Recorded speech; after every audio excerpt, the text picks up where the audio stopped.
কিছুই মনে করি না, এই গুনাহ করতে করতে করতে আমরা শেষ করে দিচ্ছি। কিন্তু মুসলমান হয়েছে আমি আর আপনি, দিনের বেলায় খাবার খাচ্ছি, এই রমজান মাসকে পেয়ে দিনের বেলায় আপনি আর আমি খাবার খাচ্ছি। এই রমজান মাসে মানুষ বলে করে না, আটটা গাঠা শরীর নিয়ে ঘুরছে, খাচ্ছে আর ঘুরছে, আর বলছে আমার পেটের ব্যথা, আমার কোমর ব্যথা হচ্ছে, আমার মাথা ব্যথার জন্য আমি সিয়াম রাখতে পারছি না। শুনে রাখেন, আপনাকে আমি বলি, আপনি যদি আমি বারবার করে আপনাদেরকে বলেছি, রোজা হলো ভিন্ন জিনিস, সিয়াম হলো ভিন্ন জিনিস। রোজা মানে উপোস থাকা, সিয়াম মানে ব্রত থাকা, ব্রত থাকার নাম সিয়াম। আজকে আমরা এই রাতে মাসকে যেমন ভাবে অন্য দিনে আমরা যেমন করে সময়টাকে ব্যয় করলাম, অন্য দিনে যেমন করে দিনগুলোকে কাটালাম, ঠিক তেমনই ভাবে এই মাসকে, এই দিনকে আমরা তেমনই ভাবে কাটাতে চাই। অতএব আপনাকে আমি দিন দিয়ে বোঝাই, আপনাকে আমি বলি যে আল্লাহ বলছেন এই মাসটা শ্রেষ্ঠ মাস, আল্লাহর নবী বলেছেন এই মাসটা শ্রেষ্ঠ মাস। অতএব তারপরে আমরা এই মাসকে আমরা কোনো প্রাধান্য দিই না, এই দিনগুলোকে আমরা মূল্যই দিই না। এই মাসকে এমনি মাস যেমন করে আমরা সময়গুলোকে অতিক্রম ব্যয় করি, ঠিক তেমন ভাবে আমরা এই দিনগুলোকে ব্যয় করছি। অতএব দুঃখের সাথে কথাগুলো বলতে হয়, যুবক ভাই আপনাকে কতবার বলেছি, আপনি রোজা থাকতে পারেন কিন্তু আপনি সিয়াম থাকতে পারেন না। আপনি রোজা রাখতে পারেন, রোজা থাকতে পারেন কিন্তু আপনি সিয়াম থাকতে পারেন না। কেন? আপনি যদি এই রোজা সিয়াম অবস্থায় যদি আপনি গান বাজনা শুনেন, তাহলে আপনি সিয়াম থাকতে পারবেন না, রোজা থাকতে পারবেন, আপনার রোজা রেখে কোনো লাভ হবে না। আল্লাহ রাব্বুল আলামিন বলছেন, কোন ব্যক্তি যদি রমজান মাসে সিয়াম থাকার পরেও যদি সে ব্যক্তি অন্যায় কাজ থেকে বাঁচতে পারলো না, ঝগড়া থেকে বাঁচতে পারলো না, মোবাইলের জঘন্য গান বাজনা থেকে বাঁচতে পারলো না, অন্য ছবি থেকে যতক্ষণ পর্যন্ত একটা ছেলে একটা সিয়ামকারী ব্যক্তি বাঁচতে পারলো না, তাহলে ব্যক্তির সিয়াম হলো না, রোজা হলো। আর যদি তার রোজা হয়, উপবাস থাকা হয়, তাহলে আল্লাহর কোনো যায় আসে না। অতএব আপনাকে আমি এটাই বোঝাতে চেয়েছি, সারা দিন আপনি না খেয়ে থাকলেন, সারা দিন যদি আপনি আর আমি না খেয়ে থেকে আমার কোনো যদি লাভ না হয়, তাহলে আমাদের কি হবে? আমাদের কোনো যদি লাভ না হয়, আমাদের সওয়াব না পাই, নেকি না পাই, আল্লাহ জীবনের গুনাহগুলো যদি ক্ষমা না করে, তাহলে জঘন্য ছবি থেকে আমাদেরকে বিরত থাকতে হবে। গান বাজনা, বাদ্য যন্ত্রণা, মিথ্যা কথা থেকে আমাদেরকে বিরত থাকতে হবে। যেখানে গুজব হবে সেই গুজব থেকে আপনাকে বেঁচে থাকতে হবে। যেখানে মায়ের ছেলে গুজব হয় সেই জায়গা থেকে আমাদেরকে বাঁচতে হবে। যে জায়গাতে দুজন বা তিনজন আছে সেই জায়গা থেকে আমাদেরকে বাঁচতে হবে। কেন? যে জায়গাতে দুজন তিনজন থাকে সেই জায়গাতে গুনাহ হয়, সেই জায়গাতে অন্যের জীবন হয়। অমুক মৌলবী সাহেব এরকম, অমুক হাদিস সাহেব এরকম, অমুক এরকম, অমুক সর্দার এরকম, অমুক মৌলবী এরকম, ওই ব্যক্তিটা ওখানে গুজব করছে, ইয়ার কাছে একরকম কথা, ওর কাছে একরকম কথা। আপনাকে বলি, যারা দ্বিমুখী ভাবে এদের কঠিন ভয়াবহ শাস্তি রয়েছে।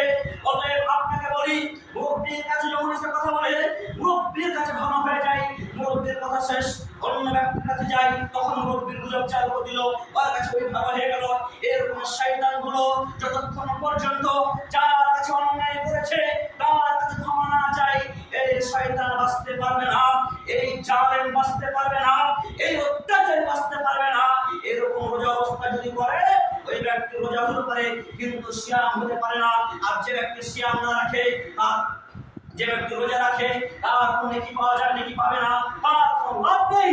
আর যদি আপনি সিয়াম রাখেন, তাহলে আল্লাহ রাব্বুল আলামিনের রাসূল মুহাম্মদ সাল্লাল্লাহু আলাইহি সাল্লাম বলেছেন, তাকায়াতুল মানে দাখিল হয়ে যাবে, পরিবেশ হয়ে যাবে কোথায়? জান্নাতুল রাহিয়ান, মানে জান্নাতের দরজা রয়েছে, সেই দরজা দিয়ে, রাইহান নামের দরজা দিয়ে সেই ব্যক্তি প্রবেশ করবে। বলুন সুবহানাল্লাহ। ব্যক্তি, যে ব্যক্তিগুলো সিয়াম রাখবে সেই ব্যক্তিগুলো প্রবেশ করবে, আর যে ব্যক্তি রোজা রাখবে সেই ব্যক্তি প্রবেশ করবে না।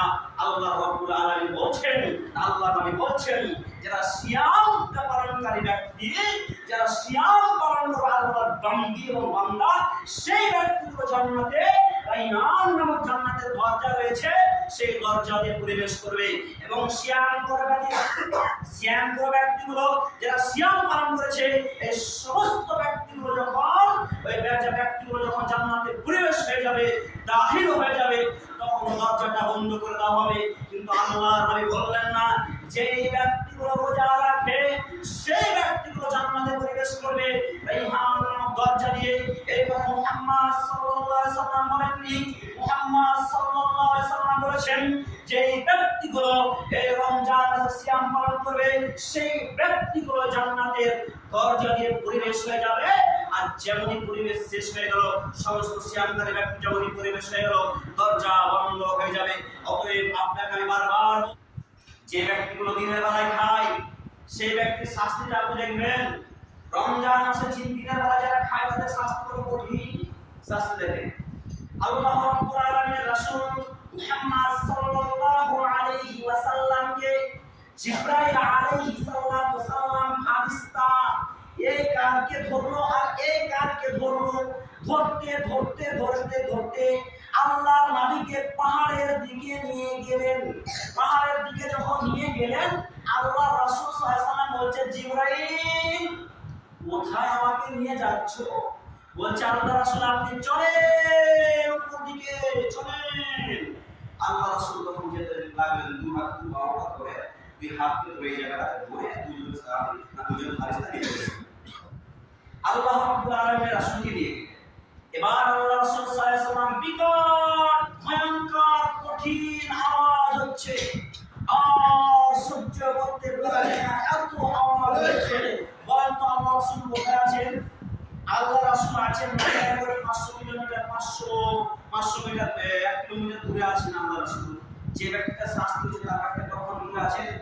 নাই করে 501 কিলোমিটার দূরে আছে, 500 মিটার 1 কিলোমিটার দূরে আছে।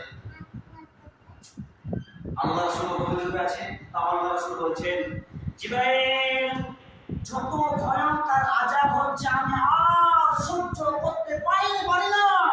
এই ব্যক্তিগুলো কারা? জিবরাইল মান হাউলাই, কারা জিবরাইল? কাদের এত কঠিন শাস্তি হচ্ছে? আল্লাহ রাসূল বলছে আমি আর চিৎকার আওয়াজ সহ্য করতে পারি না।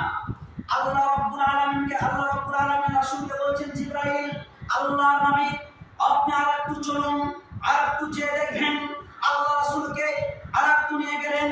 যখন আল্লাহ রাসূল দেখছেন ওই ব্যক্তিগুলোকে যেমন ভাবে আপনারা যখন কুরবানির সময় এমনি সময় ছাগলগুলোকে পাটা উপর দিকে করলেন, মাথাটা নিচে করলেন, সেই রকম করে বাঁধা আছে। এবার আল্লাহ রাসূল সাল্লাল্লাহু আলাইহি ওয়াসাল্লাম বলছেন, জিবরাইল এই ব্যক্তিদের শাস্তি কেন? আল্লাহ রাসূল সাল্লাল্লাহু আলাইহি ওয়াসাল্লাম বলছেন, এদেরকে কেন উল্টো করে বাঁধা আছে জিবরাইল? আল্লাহ রাসূল সাল্লাল্লাহু আলাইহি ওয়াসাল্লাম জিজ্ঞেস করলেন, জিবরাইল এদেরকে কেন উল্টো করে বাঁধা আছে? জিবরাইল আলাইহিস সালাম বলছেন যে আল্লাহর নবী গো, এরা রমজান মাসে দিনের বেলায় খাবার খেত, এরা রমজান মাসে একটু পেট রাখার জন্য রোজা ছেড়েছিল, সিয়াম রাখিনি, এদেরকে আপনার শরীর খারাপ হয়েছে তার জন্য সিয়াম ছেড়েছে। এরা রমজান মাসে আল্লাহর আইনকে, আল্লাহ রাসূলের আইনকে পুরাঙ্গন দেখাচ্ছে, বলেছে আমার বাড়িতে খাবার আছে আমি খাবো, নিজেকে কোন শক্তিশালী মনে করেছে তার জন্য এরকম করে বাধা আছে। আল্লাহ রাব্বুল আলামিনের রাসূল বলছেন, ও জিবরাইল এদেরকে সোজা করে বাঁধা হতো, এদেরকে সোজা করে বাঁধা হতো। বলছেন আল্লাহ রাসূল সাল্লাল্লাহু আলাইহি ওয়াসাল্লাম বলছেন, জিবরাইল এদেরকে সোজা করে বাঁধতে হতো কেন? মাথাটাকে উপর দিকে রাখতে, মাথাটা নিচে করে সোজা করে, তাহলে কোনো ক্ষতি হতো না। আল্লাহ রাব্বুল আলামিনের রাসূল বললেন, জিবরাইল আলাইহিস সালাম বলছেন, আল্লাহ রাসূল এদেরকে যদি সোজা করে বাঁধা হয় তাহলে নিচে দিকে কোনো ফুটা নাই, যে তার নাক দিয়ে, তার মুখ দিয়ে, তার কান দিয়ে, তার চোখ দিয়ে ফেটে ফেটে গুজ রক্ত, সূর্যের তাপ, জাহান্নামের কঠিন আযাব, ভয়ঙ্কর আযাব, কঠিন ভয়ঙ্কর শাস্তিটা পা দিয়ে তো ফুটো নেই, পা দিয়ে হাত দিয়ে তো ফুটে নেই। আল্লাহ রাসূল মুখ দিয়ে আছে ফুটো, মুখ দিয়ে ফুটো আছে, কান দিয়ে ফুটো আছে, চোখ দিয়ে ফুটো আছে, নাক দিয়ে ফুটো আছে। আল্লাহ রাব্বুল আলামিনের রাসূল বলছেন যে জিবরাইল এদেরকে সোজা করে বানা হতো, বলে সোজা করে বানা হবে না, এদেরকে এই জন্য উল্টো করে বানা আছে, তার চোখ দিয়ে ফেটে ফেটে